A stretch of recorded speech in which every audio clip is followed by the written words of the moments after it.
अस्सलामुअलैकुम जी। ये हमजा वैली तो वापस जो गलगित जंक्शन आते ना रस्ते नलतर एक रोड जाता नलतर बहुत खूबसूरत है जी। उत्थे एक सतरंगी झील भी है। उधर का सफ़र है वह सड़क जी तुहानू मुलाजा करनी सी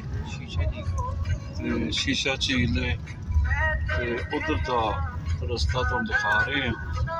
बहुत खूबसूरत इलाका दो तीन उत्थे झीलां ने और इस मौसम के भी उत्थे स्नोफॉलिंग जी है वो अवेलेबल है मौजूद है। चलो भी जी जो मौका है जो देख लेना चाहिए इंजॉय कर लेना चाहिए।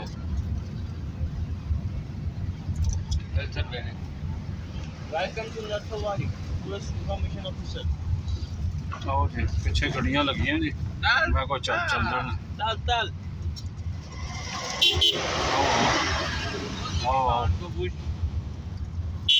कौन जा रहा था क्या लेंगे? वही गड्डी है